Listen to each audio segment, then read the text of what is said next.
بسم اللہ الرحمن الرحیم۔ جب اللہ کے آخری رسول محمد صلی اللہ علیہ وآلہ وسلم نے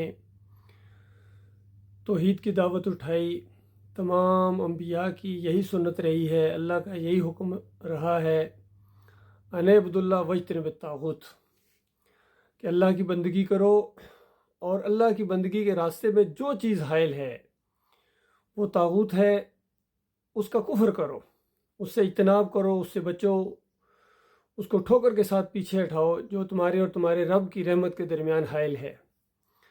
اس دعوت کو روکنے کے لیے کیا کچھ نہیں کیا گیا، یہ سارے واقعات آپ سن چکے ہیں، خاص کر وہ مشہور واقعہ کہ مشرکین مکہ کے بڑے بڑے سردار وفد لے کر آئے اور ابو طالب سے کہا کہ اپنے بھتیجے سے کہو کہ اگر یہ بادشاہ بننا چاہتے ہیں تو ہم ان کی بادشاہی کو مان لیتے ہیں، اور اگر یہ دولت چاہتے ہیں تو ہم سب اتنی دولت دیں گے کہ ہم میں سے سب سے زیادہ یہ امیر ہو جائیں گے، لیکن یہ بات نہ کہیں کہ اللہ کے علاوہ کوئی معبود نہیں ہے، اللہ کے علاوہ کوئی پکارنے کے لائق نہیں ہے، کوئی نظر و نیاز کے لائق نہیں ہے، واسطے وسیلے کے لائق نہیں ہے، نفع نقصان کے مالک نہیں ہے، توکل اور بھروسے کے لائق نہیں ہے، مشکل کشا نہیں ہے، حاجت روا نہیں ہے۔ یہ جو ہم اپنے آباء و اجداد کے طریقے کے اوپر ہیں، اس کا یہ رد کرتے ہیں، اور ہمیں بھی اور ہمارے آباء و اجداد کو بھی یہ گمراہ قرار دیتے ہیں اور کہتے ہیں کہ تم سارے جہنم کے آقا ایندھن بنو گے، اپنی ان مورتیوں سمیت، بتوں سمیت، گنبدوں سمیت اور مزاروں سمیت، اور جن کو تم اللہ کے علاوہ پوجتے ہو، پکارتے ہو اور جن کے کہنے کی وجہ سے کرتے ہو، یہ سارے جہنم کے آقا ایندھن بنیں گے۔ تو یہ بات ہم سے زیادہ دیر نہیں برداشت ہوتی ہے، اس کو روکو۔ اور اگر یہ کسی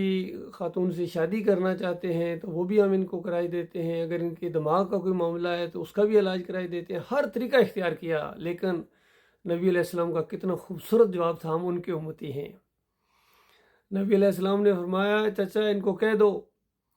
کہ اگر ایک ہاتھ پر سورج رکھ دیں اور ایک ہاتھ پر چاند رکھ دیں، جو بظاہر ناممکنات میں سے ہے، یہ بھی وہ نہیں کر سکتے تھے، لیکن عزم دیکھو، ارادہ دیکھو، توحید کا جو ایک فریضہ ہوتا ہے اللہ کے لیے مقابلہ کرنے کا، ہر مصیبت کا، ہر دولت ٹھکرا دینے کا، ہر مفاد کو پیچھے کر دینے کا، ہر خطرہ مول لینے کا، کہا کہ اگر یہ بھی کر دیں، ایک ہاتھ پر سورج رکھ دیں، ایک ہاتھ پر چاند رکھ دیں، تو میرے سے یہ امید نہ رکھنا ہے، یا یہ دعوت غلبہ پکڑے گی یا میری جان جائے گی، میں کبھی اس مشن سے پیچھے نہیں ہٹوں گا جو اللہ نے سونپا ہے۔ اس کے علاوہ ایک اور بعد میں ڈیلیگیشن آیا اور ایک اور آفر کی ابو طالب کو کہ دیکھو ابو طالب، تم جو حمایت بھی کرتے ہو، ایمان نہیں لاتے ہو، لیکن حمایت تو کرتے ہو بھتیجے کی وجہ سے، تو ہم اس طرح کرتے ہیں، اپنا ایک نوجوان لڑکا وہ تمہیں دے دیتے ہیں جسے تم پسند کرو، سرداروں میں سے کسی کا بیٹا تم چھانٹ لو، ہم تمہیں دے دیں گے، وہ تمہارے پاس رہے گا، اور اپنا یہ بھتیجا ہمارے والے کر دو۔ تو اندازہ لگائی، ابو طالب نے کہا کہ واہ کیا سودا تم نے کیا ہے، کتنا ظلم اور زیادتی کا سودا تم کیا ہے کہ میں تمہارے بیٹے کو، بچوں کے اپنے پاس رکھوں، اس کو یعنی حفاظت کروں، اس کی خدمت کروں، اس کو کھلاؤں پلاؤں، اور تم میرے بھتیجے کو لے جا کے قتل کر دو، تو کیسا تم نے انصاف کا سودا کیا، واہ سردار کیا بات ہے تمہاری۔ تو اس انداز سے ہر ان کی آفر کو رد کر دیا گیا۔ میرے پیارے بھائیوں، یہ واقعات صرف اس وقت تک نہیں تھے، آج بھی اگر وہ توحید کی دعوت اٹھے، کیونکہ آج بھی یہ قوم اسی طرح بگڑ گئی ہے جس طرح مشرکین مکہ بگڑ گئے تھے، بلکہ چند ہاتھ آگے چلی گئی ہے۔ بالکل آج کی قوم کا، ہماری قوم کا جو نظریہ ہے، ایمان عقیدہ ہے، یہ بالکل اسی طرح ہے جو قوم نوح کے مشرکین کے تھے، اور ان کے جو علماء ہیں بالکل اسی طریقے سے فریب کرتے ہیں جو ان کے یہود و نصارہ کے مولوی جو انداز اختیار کرتے تھے، دین سے کماتے تھے، کھاتے تھے،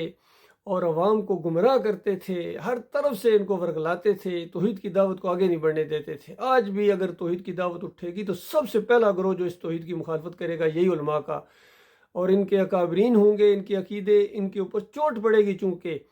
تو یہ اس دعوت کو آگے نہیں بڑھنے دیں گے۔ اور آج بھی اسی انداز سے کبھی لالچ دیں گے، کبھی خوشامد کریں گے، اور کبھی قتل کی دھمکیاں دیں گے، پھر آخر میں جس طرح نبی علیہ السلام کے لیے فیصلہ کیا گیا کہ ان کو بس قتل کر دیا جائے، تو بالکل آج بھی یقین کیجئے قتل کی دھمکیاں دی جاتی ہیں اس توحید کی دعوت کے اوپر کہ یہ توحید کی دعوت نہ پھیلاؤ، اس کو روکو کسی نہ کسی طریقے سے، یہ ہم برداشت نہیں کرتے ہیں۔ بریلویت کا بھی رد کرتے ہو، دیوبندیت کا رد کرتے ہو، اہل حدیثیت کا رد کرتے ہو، سلفیت اور حنبلیت بھی، سارے کے سارے، کوئی ایک بھی نہیں ہے آپ کی نگاہ میں، نہ جماعت اسلامی نہ تنظیم اسلامی، ہر ایک کا شرک تم نے ثابت کر دیا ہے ان کی کتابوں کے حوالے سے۔ اور آج کل یہ جو ایک ماحول بنا ہوا ہے، یہ ارشاد بھٹی صاحب جو ان کی انٹرویو لے رہے ہیں، تو اس کے اندر تو بالکل ان کی کتابوں کے حوالے سے بھی ان کی چیزیں سامنے رکھی گئی ہیں، تبلیغی نصاب کے حوالے رکھے گئے ہیں، فضائل اعمال کے، اور پھر ان دوسروں کی کتابیں بھی سامنے لائی گئی ہیں، سب کے عقیدے، بریلویوں کے، دیوبندیوں کے، اہل حدیثوں کے، طارق جمیل کے سامنے، مفتی منیب کے سامنے، اور مفتی یہ حنیف ہے ان کے سامنے، یا مفتی طارق مسعود کے سامنے، کسی کے پاس کوئی جواب نہیں ہے، لیکن بس ڈٹے ہوئے ہیں حضرت، اپنے اپنے فرقے کے اوپر ڈٹے ہوئے، سارے ڈٹے ہوئے ہیں، چاہے نقوی ہوں یا علوی ہوں، یہ سارے کے سارے۔ جمہوریت کے اوپر تو سب کا ایکا ہے۔ تو اللہ کے بندو، جب تک توحید کی دعوت اس انداز سے جمع مردوں کے ذریعے نہیں اٹھے گی، سچے امتی نبی علیہ السلام کے قرآن اور حدیث کی دعوت جب تک نہیں اٹھائیں گے کہ لا حکم الہ واحد لا الہ الا هو الرحمن الرحیم، ان کے سارے نقلی معبودوں کے اوپر جب تک چوٹ نہیں ماری جائے گی، ان کو کہا جائے گا کہ یہ تمہارے بت ہیں،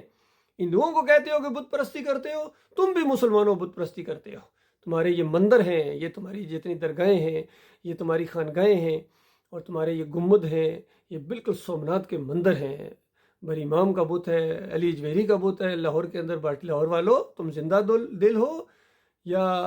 مردہ دل ہو، جو مردوں کو پوجے وہ مردہ دل ہوتا ہے اللہ کے بندو۔ اسی طرح کوئی سیون شریف کا پجاری ہے، کوئی عبداللہ شاہ غازی کے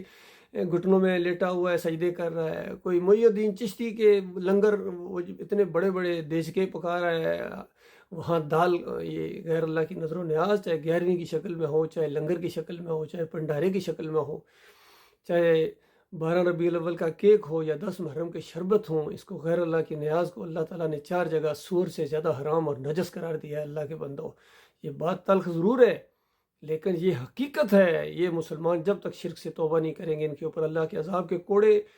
رکنا تو کیا بلکہ بڑھتے جا رہے ہیں، وہ فلسطین ہو، کشمیر ہو، ابھی یہ اسلام آباد میں اولے پڑے ہوں، یا شمالی علاقہ جات کے زلزلے ہوں، یا آپس میں ان کا لڑائی جھگڑا ہو، اور ان کے اوپر مہنگائی کا طوفان ہو، یا ان کے اوپر کرپٹ قسم کے لوگ، مذہبی بھی کرپٹ اور سیاسی بھی کرپٹ لوگ ان کے اوپر مسلط کر دیے گئے ہیں۔ یہ بالکل اسی انداز سے جس طرح بنی اسرائیل کے اوپر اللہ تعالیٰ نے فرعون کو مسلط کیا تھا، ان کو اذیت دیتا تھا، اور پھر جب وہ توحید کی طرف آئے، موسیٰ علیہ السلام کے ذریعے توحید کی دعوت اٹھی، تب اللہ نے وہ عذاب ان سے ہٹایا ہے۔ تو اللہ کے بندو، جب تک تم ایمان کی طرف نہیں آؤ گے، توحید کی طرف نہیں آؤ گے، تمہارا کوئی عمل اللہ کے قابل قبول نہیں، نہ روزہ قبول ہے تمہارا، نہ عمرہ قبول ہے، نہ حج قبول ہے، نہ تمہاری نماز قبول ہے، نہ تہجد گزاریاں، نہ تمہارے جہاد قبول ہے، کچھ بھی قبول نہیں ہے اللہ کے نزدیک۔ پہلے ایمان تو لاؤ، پہلے توحید تو سمجھو